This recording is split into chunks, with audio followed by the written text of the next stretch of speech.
Good day and welcome to the 2015 UFC Hall of Fame conference call. Today's conference is being recorded. At this time, I'd like to turn the conference over to Mr. Ant Evans. Please go ahead, sir. Hello, everybody. Thank you for joining us and welcome to International Fight Week. And we're counting down to the 2015 UFC Hall of Fame. As you know, we've got a new Hall of Fame induction ceremony. That's going to take place on the main stage of the UFC Fan Expo. It's 11 a.m. on Saturday. We're going to have a who's who of MMA present, and fans are strongly encouraged to get to the expo earlier rather than later. The entire event will also be streamed live and on demand on UFC Fight Pass. Unfortunately, our modern era inductee, BJ Penn, had an issue with a delayed flight, so he won't be able to join us on the call. But you could all reach out to Brian Smith, and he will schedule one-on-one interviews with BJ. We do have on the call, however, our pioneer era inductee, Bas Rutten, the former King of Pancrase and UFC heavyweight champion. We have both participants in our Fight Wing inductee, Matt Hughes and Frank Trigg, whose rematch was one of the best fights of all time. And also we have Lori Latnick, who is the wife of our posthumous Contributors Wing inductee, Jeff Latnick. She's also on the call as well. I can announce now we also have more changes to the UFC Hall of Fame in 2015. I can tell you that we have a brand new trophy that looks awesome. It's crafted by Society Awards, who do the trophies for several of the top movie and musical awards. And each Hall of Famer is going to have one of those to take away on Saturday.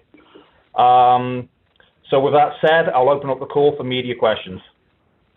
If you'd like to ask a question, please signal by pressing star 1 on your telephone keypad.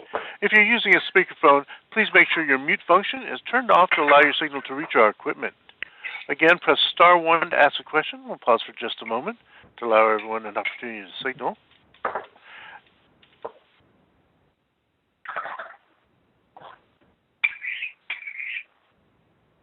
Again, that's star 1. We'll go first to Dave Diebert with Post Media News. Hi, thanks you guys very much for the time. First question is for Lori.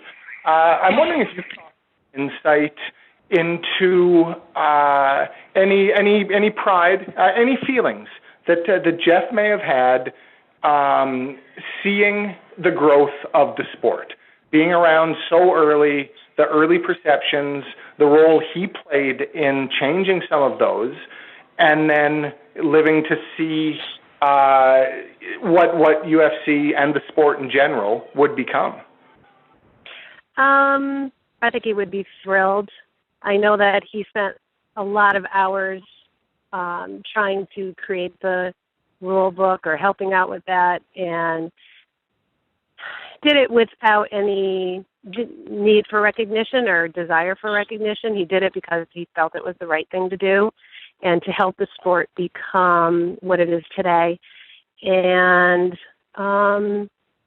what do we think about it today? I think he would be on top of the world, to be honest with you, that it was legitimized, and I don't know. I was telling Ant, I was going through Jeff's things. It's been 3 years, almost 3 years since he's passed, and I found so many UFC lanyards that I laid them all out on the floor and took a picture of them. And it was one of his passions, I'm sure, and loved it. Absolutely loved every moment of it. And I'm glad that he's being recognized for it. What memories do you have? I get through him, but around that time when the rule book, as it would be created, those weeks, days leading up to it, and as that was being put together, do you remember anything specific that he talked about at the time? Whether it was, hey, this, it's going great, we got all these promotions, or hey, all these promotions, I don't know if this is going to get done. Do you remember anything from that specific time period?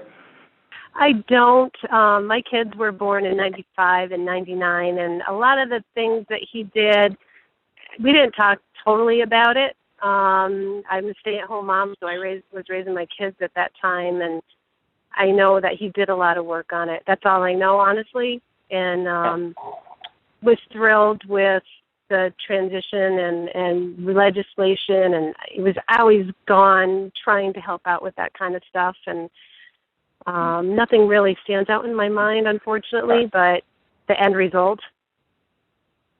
Yeah, all right. Last one for you, Lori. I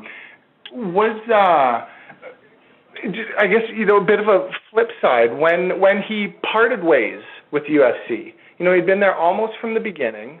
Was there a disappointment when new owners came in and eventually, their circle sort of takes over the company, as happens, but Jeff ended up, just falling out of the circle. Was there any disappointment over that happening?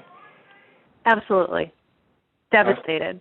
And stayed right with it and kept his hands in the cookie jar throughout it all, in other areas. And but yeah, he was disappointed and rightfully so, I guess. Okay. But again, I don't know as much as I should know, I guess. But I'm glad that this has come to be, that he's getting recognized finally. Okay. All right. Thank you, Lori, very much. You're welcome. We'll go next to Steve Marocco with USA Today.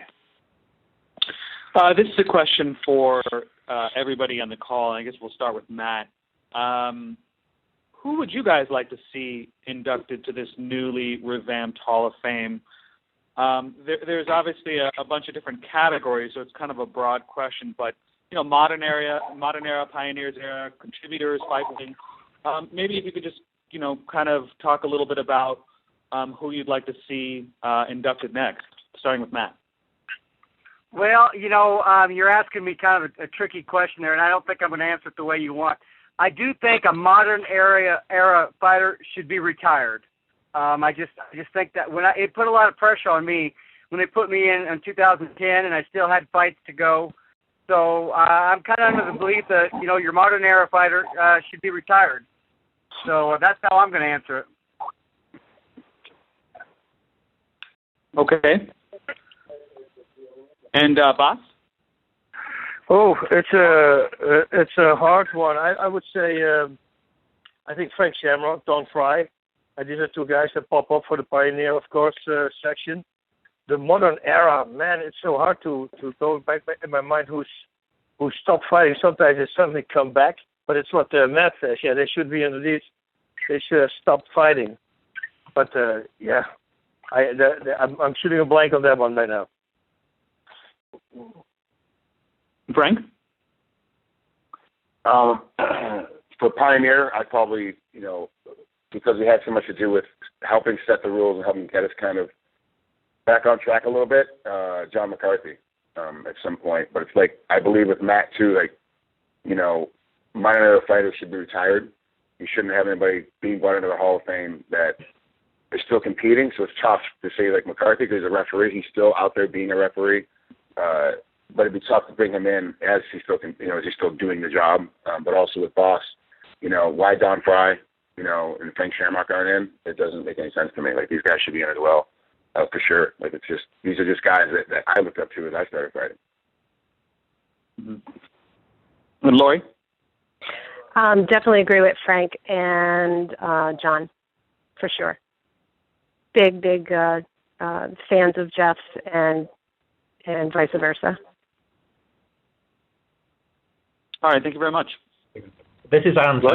Also, should say with the new induction criteria that fighters and both the pioneer and modern wings, no one's eligible unless they have turned 35 or have been retired for a year. I mean, obviously, you can't legislate for people unretiring afterwards. It's happened with a couple of Hall of Famers in the past, but that's the criteria we have moving forward. All right. Once again, if you'd like to ask a question today, it's *1 on your telephone keypad. That's *1 if you have another question or would like to follow up. We'll go next to Daniel Flynn with Breitbart Sports. 3 questions for all the participants.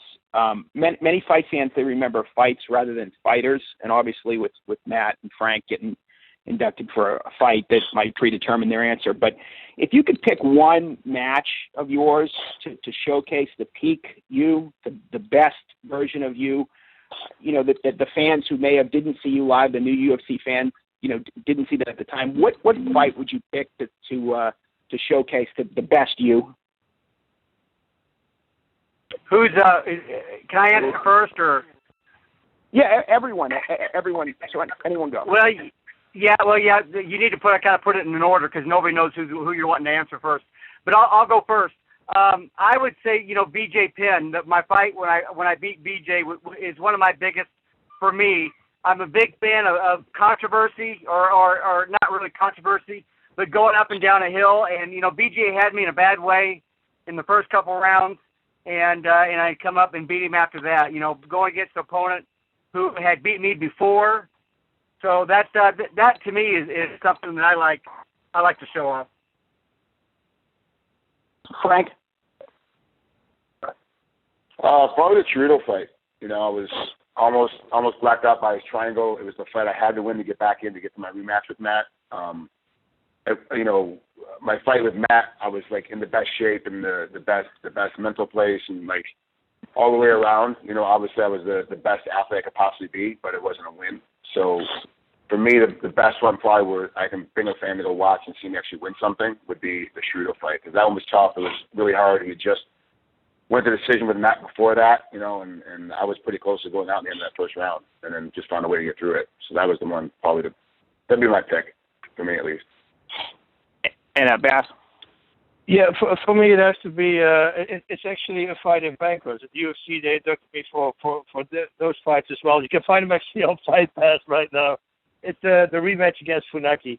I think that's a fight people would like to see. It's a fun fight to watch. He keeps on coming, and I keep on knocking him down. And it's bizarre how many times this guy gets back up. It's insane. The whole audience starts chanting for him, and that was a big fight for me because my first fight was a loss against him, and then I finally had my revenge.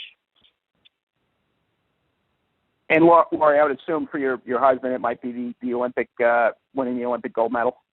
Yeah, I would say so. Yeah. Actually, he was thrilled with the 1980 team also, but unfortunately the U.S. boycotted those games, so and everything changed from there. Okay. So for fighters today, if there's, is again for UFC fans that did not see you in your prime, that may have seen you tapes of you or whatever, but for fans that did not see you, who is a fighter that's fighting today that reminds you of yourself when you were fighting? Is there any that you admire or that maybe showcases some of the skills and talents that you brought to the octagon? And this is for Matt first, and we'll just go through the order. Boy, I don't know. You put me right on the spot first. Here, I shouldn't have said that last time about putting us in order. I can't. Let me go last. Trig. You got an answer. You answered first, right? Maybe I don't have an answer. The game has changed so much since I got out of it. There's everyone's so much more talented. They're so much more well-rounded. It used to be, even Matt and I were still just basically wrestlers, and then we learned how to fight as we got thrown into it. These guys now, that's all they've ever done is fight. This is all they've ever done is MMA. So the guys out there now competing are so much well-rounded than we are. No matter what the stats say when they come in, this guy's are this or this guy's are that. The reality of it is that they're all the way around better fighters than we were. I mean, it's completely changed. So it's tough to go, yeah, this guy reminds me of me, or this guy reminds me of that. I mean, obviously, from a trash talking standpoint, McGregor is by far and away redeveloped and redid everything. So from a trash talking, a selling of a fight, and really pushing buttons on your opponent, you got to respect McGregor. But then from an athletic standpoint, I mean, these guys are so much better than I ever was. I can't really compare myself to anybody. Yeah, for me, I would like to hope it's like Jose Aldo, Mark Hominick. and it's just because of the striking. Of course, they're much faster, but the 60 pounds lighter, so that's a thing there also. But I kind of hope that, because I think Aldo is a very powerful striker, and Latnick is also. So, I would, when people see me, they don't look at the 15 submissions, they look at the 10 knockouts. And then, so for some reason, I'm still a striker. So I would say those two guys who prefer to keep it on the feet, and if it goes to the ground, well, they know what to do. But yeah, like the other guys say, different-wise, style-wise, everything is increased now, of course. Everything is evolved. Do you get one, Matt? Matt, you have Matt one? is Googling. Oh. I'm sorry. I was on mute before. I don't make a bunch of noise. But Johnny Hendricks is a big wrestler. Even though he doesn't use his wrestling like I do, he loves his big right hand. We would have a lot of similarities. We've trained together, and there's a lot of similarities between him and I. Okay. Last question, and this is again for everyone. Do you think that maybe fans and journalists have a distorted sense of who was and wasn't great because of the presence of performance-enhancing drugs? And do you feel that the cheaters have maybe – I mean, I guess the question is about the UFC, the new policy and the strictness of the policy, and maybe the danger of some fans getting the idea of the era that you guys fought and looking at it the way baseball fans look at the McGuire era and the Bonds era. Do you think that unfairly paints the guys who didn't cheat? And do you think, I'm not asking you to name names, but do you think that some of the people that fans and journalists think were truly great maybe weren't so great and were only great because they were skirting the rules back then? And I know Lori's husband won a gold medal against a guy who was cheating at the 1984 Olympics. So maybe she can start with that. We can start with Lori and then make the rounds. I just had a big fighter summit in Vegas a couple months ago, and I told the fighters, next time you guys go to the table and wanting a bigger payday, you remind yourself that these cheaters out there have cost the UFC around $4 million. They paid for this drug testing program. So that's $4 million that will not go to the fighters because of these cheaters out there. So the reason these rules are in play now is because people aren't playing by the rules in the first place. So I do think that there were people in my era who people say are great that were cheating.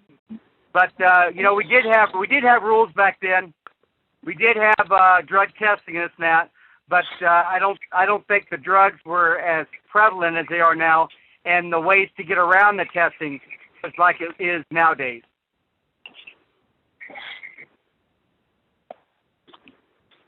Anyone want to jump in next?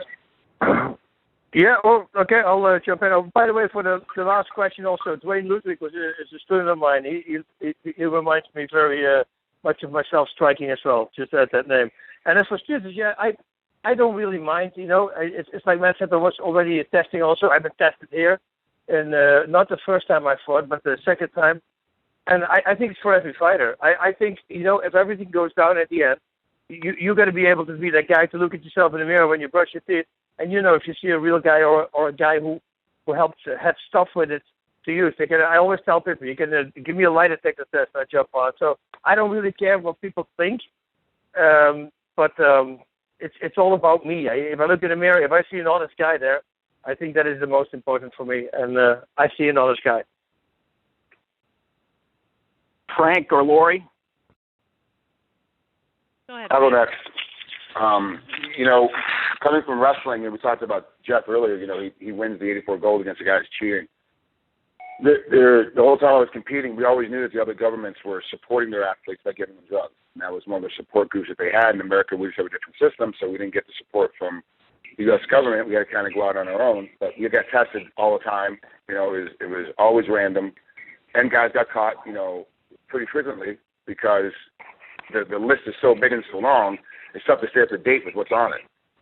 In my era of fighting, it was, it's been rumored anywhere from 50% to 90% of athletes were on something. So, yeah, there's a lot of great guys that we look back on that were doing, performance-enhancing drugs. But the reality of it is that's that era. The testing was in place, but it wasn't enforced as heavily as it is now. And obviously July 1st, a new testing program that Matt just talked about, $4 million is costing the UFC to put this thing in place, is now a reality. And we lost Gilbert Melendez today. The report came out, he failed. And so, like, people you never think of are failing today. Like, just go back through the list of, you know, with Anderson Silva and John Jones the last little bit, where they've just had problems, you know, with drugs one way or the other. Whether it's, you know, most of them are, like Anderson's, I know is still up in the air. They're still trying to figure that one out. But the reality of it is that people you would never think are getting caught in today's market. So think about before, when they weren't doing as much testing, how many guys were going to get blown out of the water. For me, it didn't make a difference because I had to come from a background where we wrestled guys all the time that were on drugs. We just had to do it. It's part of the game.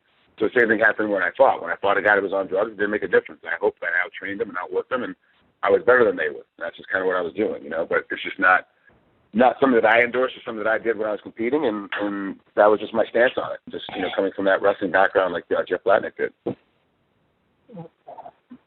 So, Laura, your take on this? I know Jeff was a big pioneer with rules and trying to clean up the sport and bring its reputation up from where some people saw it. And obviously, he ran into this guy at the Olympics and beat him, who was doing steroids. So I would imagine he had some pretty strong opinions on performance-enhancing drugs. Oh, sure. I'm sure he did at that time. I didn't know him in '84. I didn't meet him until '86, and I'm sure that he would have a very strong opinion on that. And in any sport, doesn't matter. Totally against any kind of drugs of that nature. Congratulations to you all, and thank you for answering my questions. Thank you very much. We'll go next to Bradley Ward with Fighters Only. Hi, everyone. Thanks for the time. Just a question for Matt, Frank, and Baz, and if you could answer them in that order, please. What do you all think of the new UFC Reebok clothing? And would you have been happy to wear it? Again, we're actually, these guys are here to talk about the UFC Hall of Fame, and you know, some of them haven't even fought for the UFC in decades. So let's try and ask questions about them and their careers, not what's going on with the UFC in 2015. Thank you. Okay.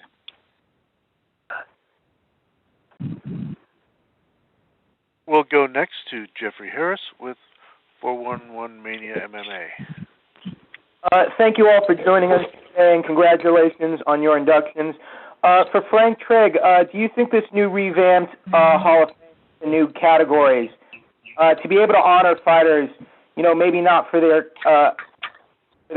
certain parts of their careers, but to honor them for a classic fight, do you think that doing it this way will silence a lot of the critics who were upset when Forrest Griffin and Stephen Bonner were inducted for their fight at the first Ultimate Fighter finale? No. I mean, come on, you know our fans as well as we do. Our fans are fickle. They'll find any reason to complain about somebody doing something. I mean, anytime Matt has a photo up of him going hunting, there's somebody jumps all over him about it. I mean, it's the way our fans are and the way the critics are. It's just how it works, you know. And it's like you know, I've gotten backlash like, why am I getting in on this fight? Well, because it's still anybody that wants, you know, it's humbling and an honor that when an old school guy wants to show something new, like this is what fighting, you know, really was all about. You show, you know, the first round of Hughes Trigg Part 2, and in less than 4 minutes and 30 seconds, you see every possible scenario that can happen in a fight. And it's like an easy way to introduce somebody to the sport of like, this is the excitement that you should feel every time you see a fight. So, yeah, you know, and of course it's my way into it. I think it's fair and a better way to do it. Yeah, absolutely, because this is my way into the Hall of Fame, you know, which is something that I wanted to do and wanted to be a part of when they first announced it, but never thought it would ever happen for me. There's no way for me ever to get in. So I wasn't the champion that Matt was and that GSP became, and you know, like all these great champs afterwards, the guys didn't have that game. This is, you know, obviously this is going to be a great way, because now you look at it like pioneers of the sport that no one's, like most of the modern guys and most modern fans haven't seen, have no idea. You know, they don't remember waiting in line, you know, at Blockbuster waiting for the tape to release. You know, so you could go at it late when it got back out because you couldn't see it on pay-per-view. Because you didn't have pay-per-view in your house. Like folks don't remember that, you know. But this is now a way to go to honor those guys, like Boss Rutan, that was a guy that I looked up to when I was friends. Like, I want to be like that guy, you know. They're like, how come I can't fight like that guy, you know? And that was so. Now these guys get in it, and obviously when they bought the fight, I said this before. When I saw I'm part of the press, so I get the press releases that come out, you know, and has them on the list.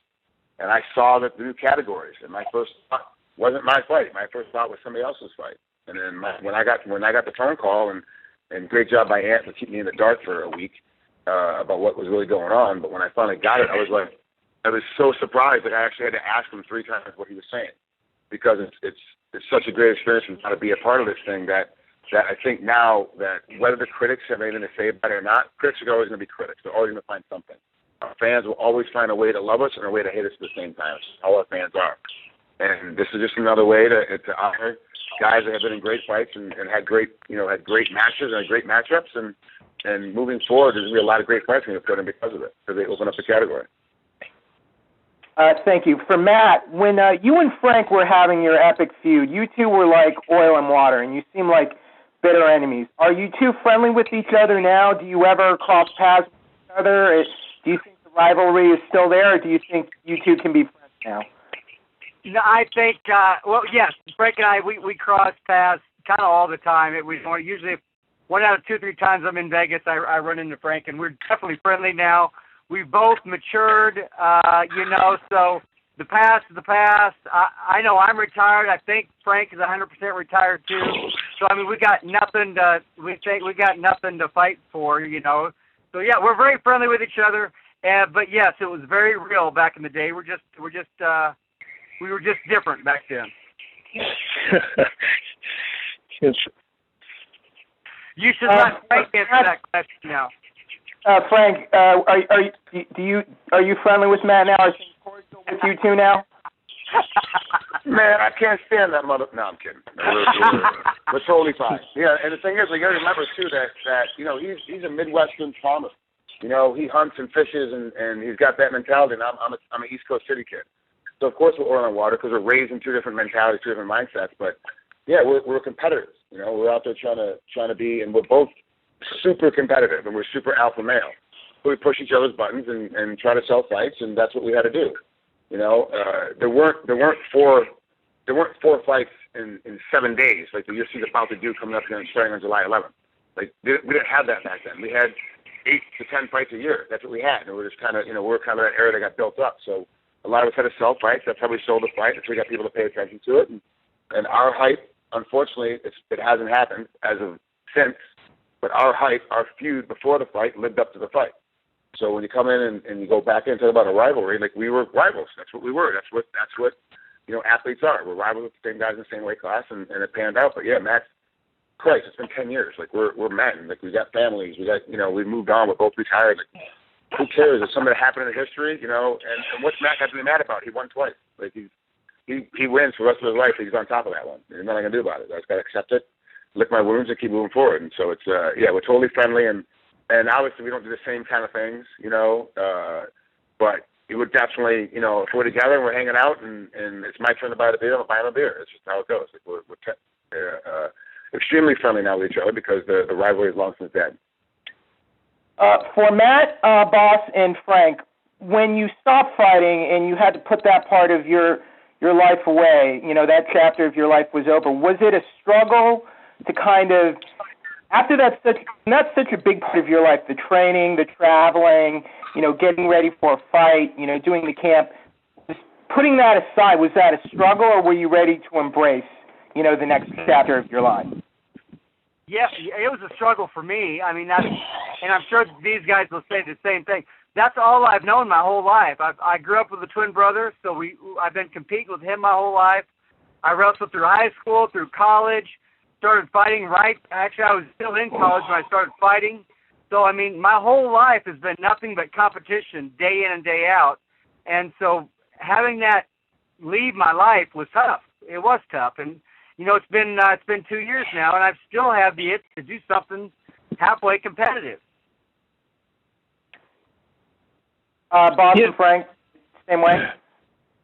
Yeah, same thing. It's a very hard thing. I was last week I was interviewing Michael Bisping, and I came in and he was sparring, had a really hard sparring session, and I was really standing there and I go, I wish that I still could do that, with all the crazy neck injuries and surgeries I had. It's crazy. And every time when I see people roll, it's a submission. I love the submission game so much, and it's so hard for me to step away from because, I can do it, but then I'm going to be 5 days in incredible pain. My neck, everything is going to hurt, especially my knees are going to blow up. It's a very hard thing as a fighter. Thankfully for me, later on, suddenly, like 2 or 3 years later, I started becoming a commentator, and that got my interest then.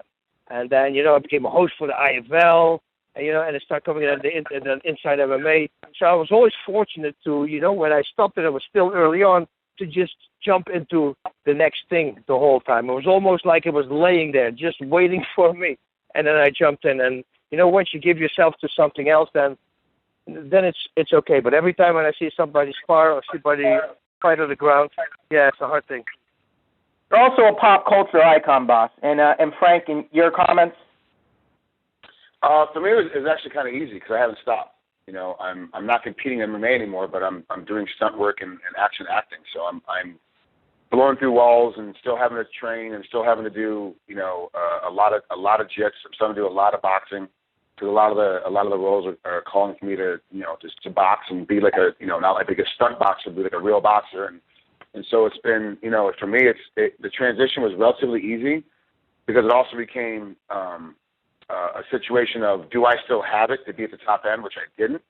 And so I was like, well, I can make as much or more money doing a couple of days on set that I would during a fight. So let me make the transition out. And really, I'm lifting 2 or 3 days a week. I'm still doing jiu-jitsu 2 or 3 times a week. I'm blessed. I don't have boss's neck, so I'm able to kind of continue a little bit. Although I do have a bad shoulder, so I have to kind of back off. And sometimes, I got to bow out, halfway through class. I'm not 23 anymore. When you hit your 40s, you got to slow down a little bit. But yeah, for me, it was an easier transition than what it sounds like to the other two guys, because I'm still doing that kind of same motion. Like I'm still rolling with the same guy, still training with the same guy. So it kind of hasn't really stopped for me as far as the training goes, and it's still kind of my outlet. But I also realize I get like boss. I'm like, oh, I see that guy with a sparring hat. Let me go in and try it. And I go in and do a couple of rounds. I'm like, yep, I don't have it anymore. I got to go sit on the side. Like I just don't have the speed. So it's just it's just a game. But I learn my lesson every day. So for me, it was a little bit easier than the other two guys. But I also get my licks now a lot more too, because I'm still in there doing it, quite often. And let me tell you something. It still stings my ego when I got a kid that's half my age and he catches me a couple of times, in the gut. You're like, man, this is just. I saw it coming, my body didn't react. But it's, like for me to make the transition was a little bit easier than the other two guys. Thank you all very much, and again, congratulations on your inductions. Well deserved. Much appreciated. Once again, it's *1 on your telephone keypad if you'd like to ask a question. We'll go next to Dave Dybert with Post Media News. Hi, thanks again, guys. For Boss, could you share some impressions, maybe initial impressions, and then once your time with the company was done, of the SEG crew that you dealt with when you came in? I had a great time. These guys were awesome. I mean, anybody who puts you on the poster naming you the world's greatest martial artist. I mean, they boomed me up so much, and the Merowitz was so nice. Everybody, I had a great time. I didn't, no problems at all. And when I went away, it took a few years, also for the UFC to come in. I think in 2005 or 3 or something, right? I didn't look that up, but yeah. So I had only good things to say about it. All right. You had just debuted in Pancrase about 2 months before the original UFC. What again, looking just for thoughts back at the time, but when you saw SEG put on the first Ultimate Fighting Championship, what did you think? I didn't think it was a healthy thing. I didn't think it was a smart thing to do. I mean, once we saw Kieran Cotto kicking the guy's teeth out and flying in the audience, and I go, and no referee was allowed to stop the fight. I go, I talked to Ken Shamrock actually in the dressing room because he was fighting on the same card as I was at Pancrase, and he told me all about it. And I go, nah, I wouldn't do it. If there's a referee who could stop in, I would do it. The reason is there's a lot of these crazy guys who think they're really cool when they're on TV, and they'll knock you out, and once you're out, they feel the need to hit you 5, 6 more times. And if there's nobody to pull them off, I think all those punches eventually, they can ruin your life. Since I had a family, I said, if there's a referee, that's a different story. But without a referee jumping in, I would never want to do that. Thankfully, Big Joe McCarthy was going to walk away after the second show. I believe he said, listen, if I cannot jump in, then I'm not going to do this anymore. Somebody's going to get hurt, seriously hurt. So that was my impression. Okay. Last one for you, boss. If you could, you see like the card coming up, $7 million gate in Las Vegas, Toronto, 55,000 fans. When you fought for UFC, you were in Birmingham, you were in Kenner, Louisiana, slightly smaller crowds, little less glamorous venues. If you could maybe, an anecdote or two of, something that you remember from your two UFCs that maybe shows the difference between then and now. Again, first of all, I was blessed that I fought in like the Kodokan, Budokan, where they had like the Budokan, where Cheap Trick did. I want you to work with 15,000 people. So I had the feeling of having more people. But going to UFC, the funniest part, what I always say is, we had to weigh in the hotel room. That was it. And now if you see 3,000 or 6,000 people show up at the weigh-ins, we literally had a corner there and a couple of fans, and that was it. And that was really the biggest difference. And of course, the whole media. Now it's a circus. But when I think about it, it's kind of cool because in the early days you just fought. You didn't have to go this website, this constantly. Everybody's pulling on you. And I think for a fighter nowadays, if you're really preparing, and in the last 2 weeks you have to constantly doing interviews, it's a hard thing. I appreciated it back then. Let me tell you that. All right, sounds good. Thank you, boss. You're welcome. We'll go next to Jason Floyd with MMA Report. Thanks, guys, for taking my questions. Boss, the question's for you. First off, did you ever think you would ever get the call to get into the UFC? And do you remember your initial thoughts when you found out that you were going into the Hall of Fame? I never expected it because I had a lot of people, my fans on Twitter, and they say, oh, the Hall of Fame. And my answer was always, guys, I had 2 fights. But maybe, in like 10 years, because of the contribution I make to MMA in general, like bringing it out there, being commentators for different organizations, not for the UFC, but still helping, to promote the sport. Maybe eventually that will get me in, and that was my hope. And I didn't expect it at all now. Absolutely not, and that's why it was in the beginning. I don't know. I'm weird for things when they give me things or say things that my mind first had to wrap around it. And then you go, and I remember a buddy of mine calls and he says, Boss, you understand there's only 9 fighters in the UFC Hall of Fame. And it slowly starts dawning. I say, wow, that is so cool, And then once you realize, and other people on the street, and they go like, hey, Hoff, how you doing? They go, okay, this is really cool. Very cool. For a lot of MMA fans that maybe, started watching MMA the past 5, 6, 7 years, so they probably only know you as, the guy on Inside MMA or commentating on fights or being in movies. What would you want them to know about you as a fighter? Just the exciting fighter, I always say. I never like to go to decisions. Thankfully, I have only 3, and I really didn't want that last one with Kevin Reynolds because I don't like the number 3 for some reason. I want to keep it at 2, and then for the rest I have all finishes.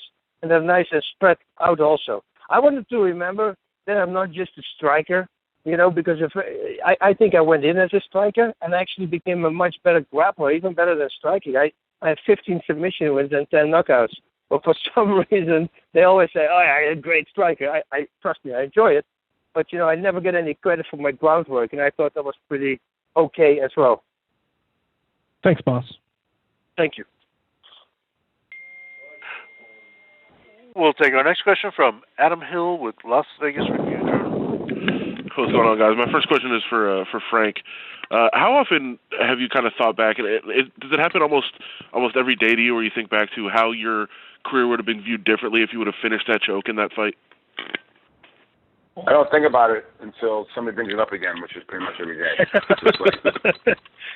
Every single time I do any interview over anything at all, I was on set on Kingdom last week, Frank Carrillo first question, Nick Jonas first question. Like they're just like it's up in my face all the time. So yeah, that's my $1 million fight. If I win, if I finish that show, do I knock him out? You know, he stays knocked out when I hit him.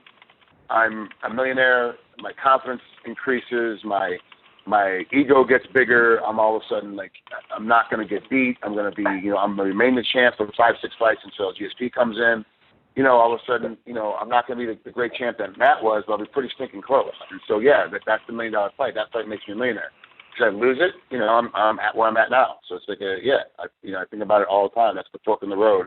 If I went left, I would have been okay. I ended up going right. And this is how it is. You know, like I said earlier, that it's a part of history. It's not made up. It's not a lie. It's not like I'm trying to battle against somebody making up a false story about me, a false accusation. All I'm doing is living on with the history, and it still hurts a little bit because your life would be in a different place for sure. But you know, it is what it is. I have to kind of find another fork in the road to make me a millionaire. Gotcha. And I guess for both of you, and if Matt, if you want to start, that sequence of events is shown at every single UFC fight. Anytime anybody walks in and the event is starting, they're showing that video. Do you still kind of enjoy watching it, or now is it like, all right, I've seen it enough now? I don't really watch any of my fights. I do like that little soundtrack they've got in the right. Who sings that, by the way? Who is that sings that? Who? Thank you. But I do like that. But that's my favorite clip to ever watch. The only clip I'll watch because when I run Frank across the octagon, you can see my 4 cornermen there, and they are going crazy. And you know, I've been in a corner a lot of times. I've been in corners where my fighters have lost, and you know, it's very heartfelt when your fighter is going out there and he's getting beat up and he ends up losing. So those guys thought I was going to go out and I was going to be out and the fight was going to be over.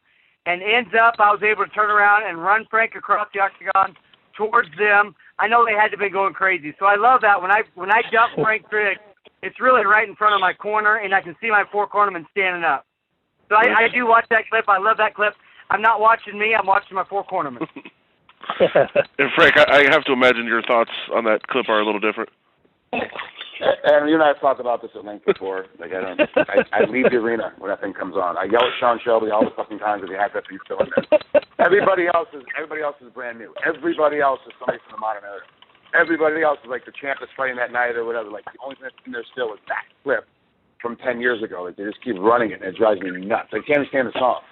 Like every time they play Teenage Wasteland about who I have to turn the radio station on. I still don't. I get up, like I know when 7 o'clock's coming, top of the hour. I'm like, here's 37, so I walk out. And I go out and get a beer. You will always catch me by the bar when that thing is playing, every single time. Thanks, man.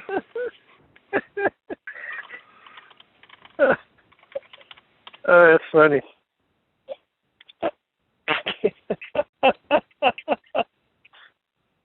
And that does conclude our question and answer session.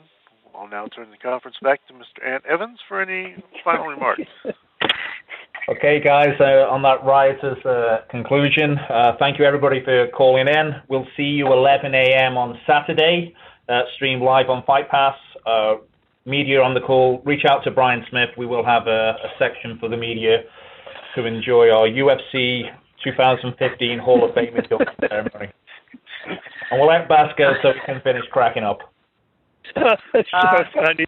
Frank, that was hilarious. I'm at your bar. Yeah, it's fun to you. Fuck you. We'll see you guys Saturday. Yes, sir. See you guys this weekend. Mrs. Latnick, it'll be my pleasure to meet you this weekend. Is that Matt? Oh, yes, yep. This is Matt. Was that Matt that just said that? Yes, ma'am. Hey, Matt, I just read your bio online, and I was just wondering, well, I'll talk to you Saturday, but I see you're in the NCAAs. Was Jeff commentating at that time in the 90s? For NBC or ESPN? I think so, and Frank might know that answer. Frank, was he commentating? I didn't watch. Yeah, I got it. We'll talk on Saturday, but I actually met Jeff, because I'm from New York, and when he was wrestling out of Albany, I was coming out of Rochester with Claw Miller. So I met Jeff right after he won the Olympic gold. So I got a story I'll tell you when we get up on Saturday. Oh, good, good. Well, about hanging out with Jeff, Yeah, okay, cool. Can't wait to meet you all. Me too. See you guys at a weekend. This does conclude today's conference. Thank you for your participation.